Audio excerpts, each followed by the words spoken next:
Welcome to the 359. I'm Alfred Ng. I'm Joni Salzman. Disney and Comcast have come to an agreement where Disney will become full owner of Hulu and have complete control essentially immediately. Your favorite Comcast-owned shows will still be on Hulu until late 2024, but by 2020, NBC will be able to pull some of their shows, and by 2022, they'll be able to cancel most of its agreements for Hulu.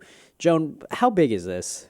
Well, one thing I want to clarify is that they won't be able to pull anything. You said like within a year they'll be able to pull things. They won't be pulling anything from Hulu. What they will have is the ability to, stuff that was exclusive for Hulu, they'll be able to also stream it on their forthcoming streaming service that they're launching themselves. So nothing's leaving Hulu that it already has from NBC or any of its properties, Bravo, Universal Studios. None of that's leaving until for like 3 years. But it's interesting in the sense that it's the first time in the entire history of Hulu, which has been around. It's one of the earliest streaming services, next day TV streaming services. It's the first time it's ever been owned by one company. And so it'll be interesting when it's not being run by 3 or more companies that are all competitors with each other. Do you think that this was an inevitability for Hulu, you know, that it was owned by so many different companies that eventually one would just take it over completely? It wasn't an inevitability for many, many years. For many years, there are a couple times where for most of Hulu's life, it was owned by NBC, which is Comcast, Disney, which is ABC, and the other one that I can't think of, why can't I think of it right now? Fox, of course, yeah. Fox.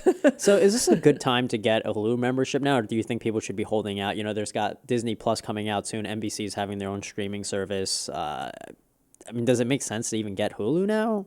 Yeah, I mean, there's the possibility that when Disney launches Disney Plus in November, that there'll be the opportunity to have like a bundled discount if you get both Hulu and Disney Plus. They've said they wanted to do it, but up until this point, Disney said we can't unilaterally make that decision because we're not the only owners of Disney. Well, now they can. Now they are the only owners of Hulu. So up next, San Francisco could be the first city to ban facial recognition being used by city agencies. It's going up to a vote today as more issues surrounding facial recognition continue to surface. Now, just to make this clear, that doesn't mean that stores or any businesses would not be able to use facial recognition, because this law would only really apply to city governments. So, you know, the police, potentially schools, like City Hall or anything like that. So if you go to San Francisco, you can still have facial recognition happen. Yes. Just not when you're like on public property. Yeah, so you still want to pack your face mask if you're going. Obviously, there's privacy concerns, civil liberty complaints, and technology issues with facial recognition. It's not completely accurate. There's racial bias, gender bias, and things like that. And they're not the only city, you know, thinking about doing this. Somerville, Massachusetts, is also looking into a complete ban on facial recognition. Yeah, I mean, did you have any thoughts or? I mean, it's nice to have places carved out where you know your face is safe from being recognized. Yeah, there's no laws on it yet. Yeah. Like, all of this is being done, and there are literally no rules on how it can be used. So this would actually be a first. Right. And finally, if you use WhatsApp, you should update it immediately. Right. The messaging service, which is owned by Facebook, has really good security features due to its encryption, but it's not impervious. There was malware developed by an Israeli company called the NSO Group, which used it to install spyware on people's devices through just a phone call. Which blows my mind. So basically, like all they had to do was call you on WhatsApp. And you didn't have to pick it up either. You could like reject it. You didn't have to do anything, and that call itself put the malware on there. Yeah, so it was like basically a no-click or interaction needed type of malware. Right. The Financial Times reported this first, and that it was used on a UK human rights lawyer, which, you know, always good stuff going on there when you're targeting people fighting for human rights. And, you know, Facebook said they released an update for this. So, like I said, if you use WhatsApp, you should update immediately. This is literally what I'm doing right now. That's it for all the time we have on our show today. Thanks for listening. I'm Alfred Ng. I'm Joni Salzman. You want to try that one more time? I can edit that. All right. That's it. That's all the time we have for the show today. I'm Alfred Ng. I'm Joni Salzman. Thanks for listening.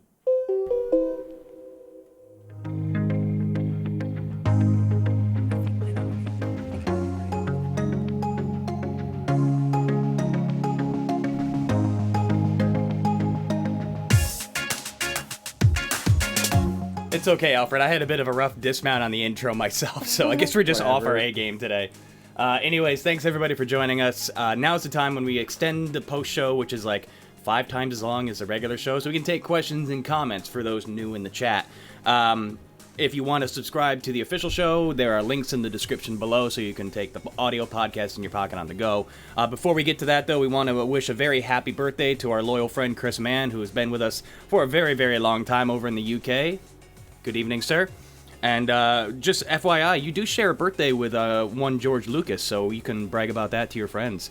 Let's start talking a little bit about this Hulu thing. Now, I didn't see this coming, but you guys knew it was coming because it's your job to know tech news. How is this going to impact pricing? So if you're already a Hulu subscriber, will Disney mess with that ecosystem at all, or is this really just kind of a buyout? I don't expect there to be a lot of pricing changes. So right now, Hulu offers 2 plans. You can have the plan where you pay for it and you get commercials, which I think is $7 a month right now, if I remember right. And then they have you take out all the commercials and you pay basically like $12, I think it is. I would be surprised if Disney wants to tinker with that, other than I would say if Disney does tinker with it, it's in 2 ways. It'll offer, like I said, bundles where you can subscribe to Hulu as well as Disney Plus when it launches, and potentially also ESPN Plus. They're 3 streaming services.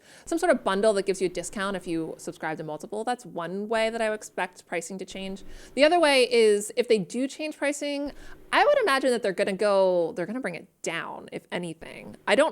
I think that's unlikely, but given how aggressively Disney is pricing their Disney Plus product, that's only $7 a month. And it has not every, but it has like every Pixar movie. It has tons of like anything that Disney releases in theaters. It's going to have all these shows, blah, blah, blah, blah, blah. It just indicates that Disney is going for a really aggressive price point in order to build up their subscribers as quickly as possible and make a name for themselves as a streaming player. So that's what I would kind of expect to happen on pricing. I would be surprised if there's price increases as a result of Disney taking control. I know that when they launched Disney Plus, or when they announced that it was launching, they talked about how, they don't expect to catch up with Netflix for a really long time. Right. How does this change the timeline now? It doesn't change it very much. I mean, they always kind of included, Hulu was always a part of Disney. Okay.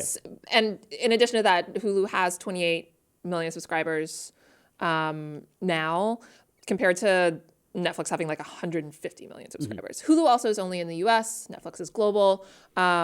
So it'll be interesting to see how, as a sole owner, Disney changes some of the positioning of some of those chess pieces, like making Hulu something that can be available more widely than just in the US, pulling levers to see if it can find ways, having all 3 of those different services, ways that it can juice up their subscriber interest. But basically the point is nobody's catching up with Netflix because they're so far in the lead. Mm-hmm.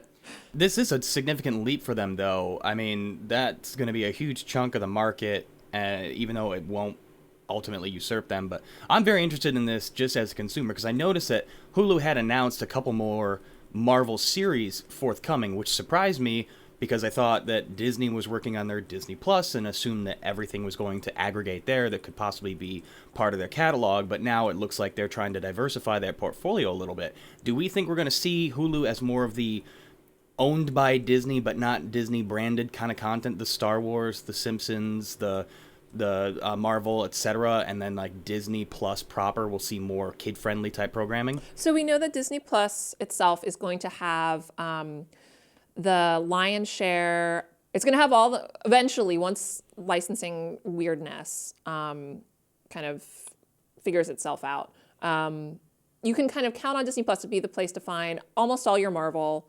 all your like Disney animated stuff, all your Pixar stuff, all your Star Wars stuff, and Nat Geo, National Geographic content, which is, like nature documentaries. And then what, Hulu just gets like Ghost Rider? No, Hulu gets what it already has, but it's also going to be skewing more towards adult-oriented fare. So a good way to understand this is, like with the case of Marvel, Disney Plus is going to be getting all the giant blockbuster movies. That's the intended home for all those things. But on Hulu, Marvel's going to be making more like adult-oriented cartoons, like Howard the Duck and stuff like that. That won't be going on Disney Plus because it's stuff that's like R-rated style things, stuff that Disney itself, it's like, we don't want that in the Disney Plus world, which is designed to be okay generally for a family to be able to watch and kids to be able to get on and not see stuff where, ducks are cursing.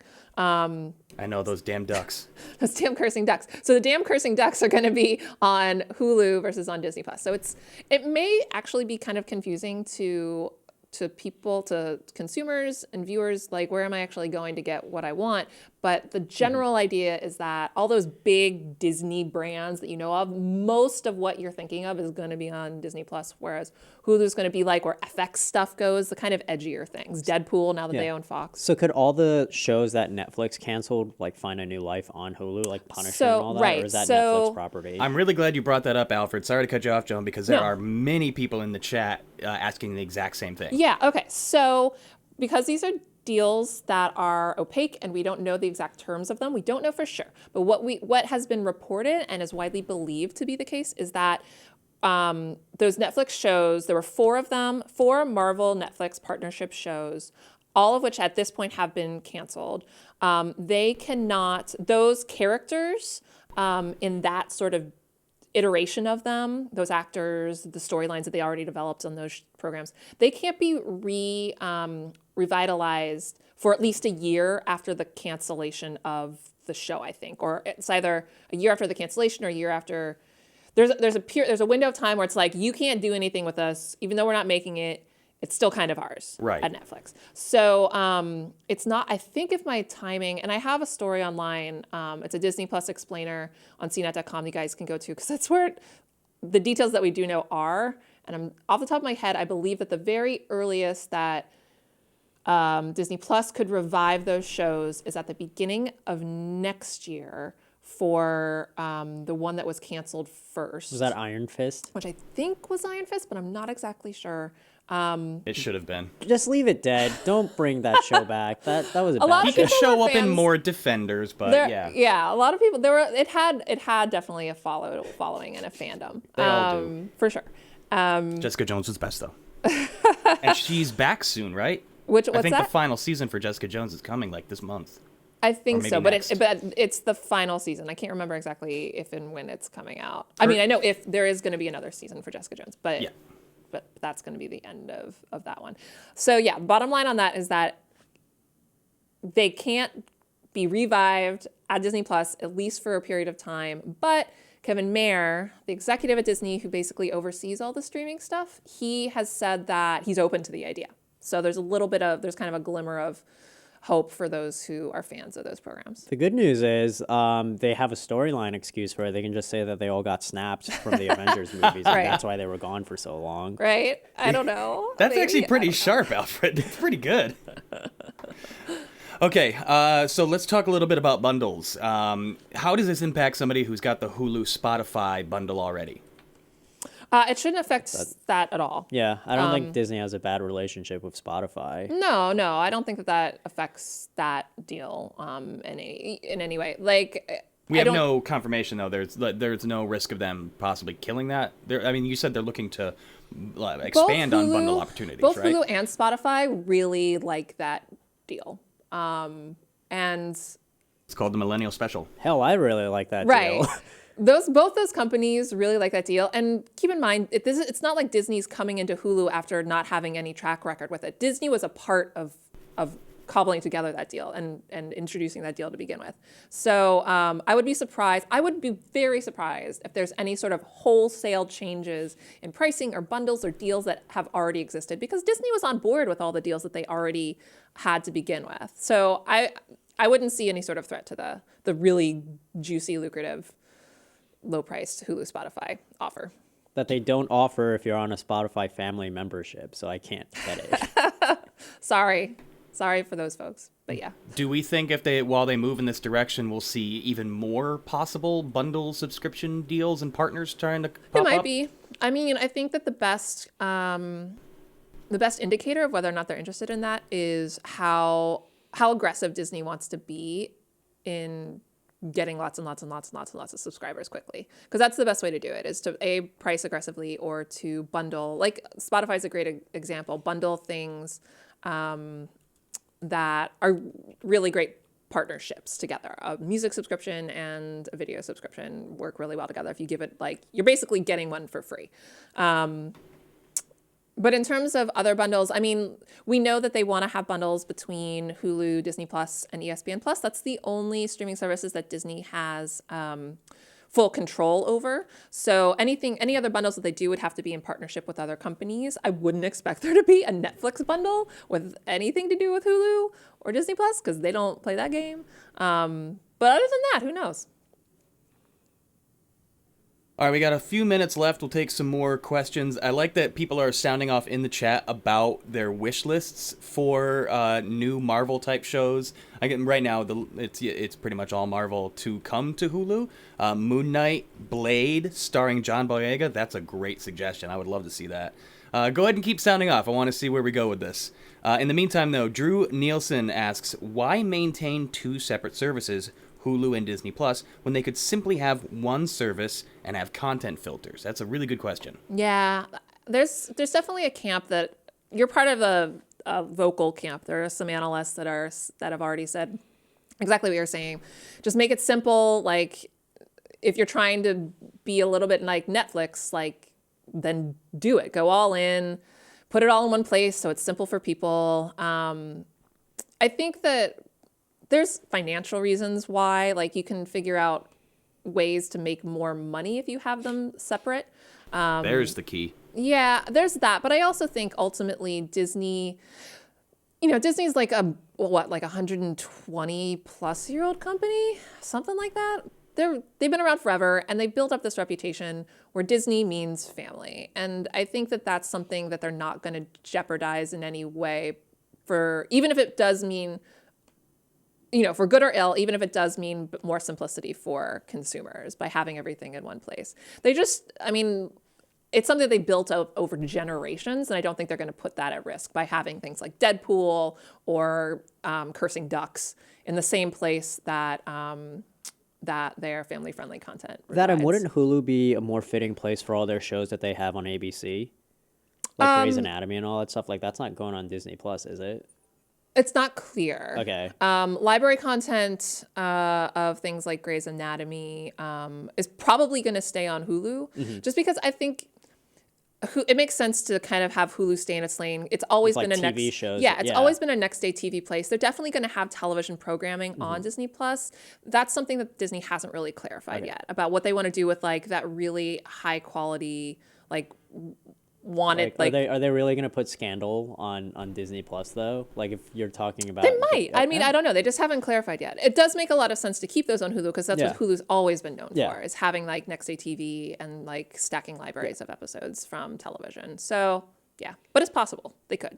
I mean, Disney owns everything, and they've got some of the smartest marketing people out there. What this is ultimately going to hash out is that they're going to strategize and justify a means to get everybody to get onto both. They'll separate and filter everything just enough so you'll have to get both. Like, you get half of season 1 of The Mandalorian on Hulu and the other half on Disney Plus. No, they're not going to do that. They're not going to do that. Do not listen to Brian. Don't let him stoke your fears. That's not going to happen.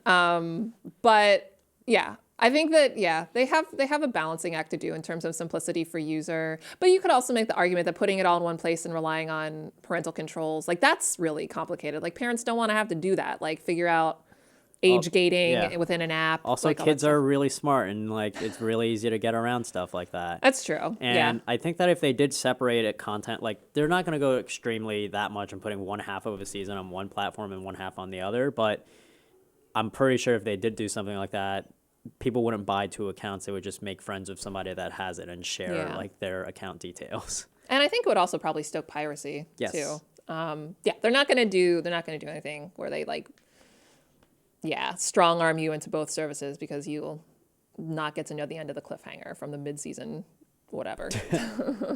I don't know, man. Some of this landscape is looking pretty grim. But it's I am always looking grim forward... from your seat, Brian. A little bit. I am looking forward to Howard the Duck. Is that legit? Was that announced? Oh, yeah. We've known about that for a little while. So they're Sweet. calling it the Offenders rather than the Avengers. They're calling it The Offenders. I think it's four adult-oriented animated series, Howard the Duck being one. And I'm not a Marvel guru, so off the top of my head, I can't remember what the other three are. I heard rumblings of Squirrel Girl too. I can't remember. And I think it I don't stars think the girl Squirrel from the Girl, AT&T but I commercials. don't know the canon well enough to be like, for it to like ping in my brain. That would be a fun one, You can too. find all this information on CNET.com because I've covered it extensively. Oh, they're putting MODOK on it? Sweet. This is like giant brain kind of thing. I don't know. I love that Yeah. Marvel's hit that point where it's like, get weird. Who wants to get weird with us? Also, it's worth noting that like Howard the Duck was a feature-length film and went down in history as one of the biggest flops of all time. From the birthday boy George Lucas, no less. Right, exactly. It was one So of the biggest unfortunate. flops of all time. Howard deserves better. Maybe he'll does. get better. Maybe he'll get what he deserves. For the record, Damn Cursing Ducks sounds like a bad alt-rock Hot Topic band from the late 90s, early aughts. That's all I can think of right now. Okay, we're almost running out of time here. Let's get to a couple more quickies. Storm King had a really good one. Do you think Hulu will take the place of Fox Searchlight for award-oriented content? That's a great question. I don't know exactly where Fox Searchlight stuff is going to be, because that's starting to get into, I think if the questions is Hulu going to be the place streaming those titles? With the studio, so Disney bought Fox, which means it owns Fox Searchlight, which means that it at a certain point after currently established deals kind of run their course, has control over where all Fox Searchlight stuff streams. But that gets like into, like I said, like these deals are opaque and the public doesn't know the terms of any of them, so I can't answer where it's going to end up. And I also can't really tell you like the future of Fox Searchlight now that it's part of Disney. I think there's been a lot of uncertainty at all the Fox studios and properties about what their own future is going to be. So yeah,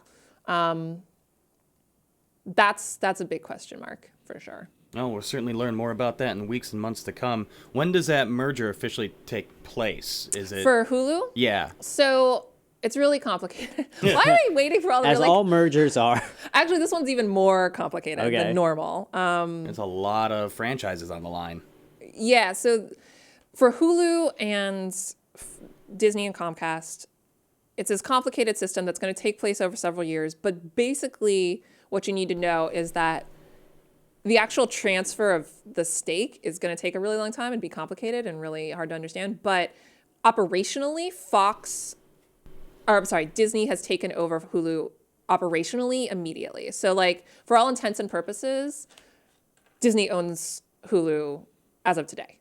In terms of the actual ownership and all these terms about the licensing, we know that NBC Universal content isn't going to be going anywhere for at least 3 years. And the rest is just like money and shares and stuff it's all going to take place over the course of 3 years, and doesn't really have any effect on what the service that you're going to actually use.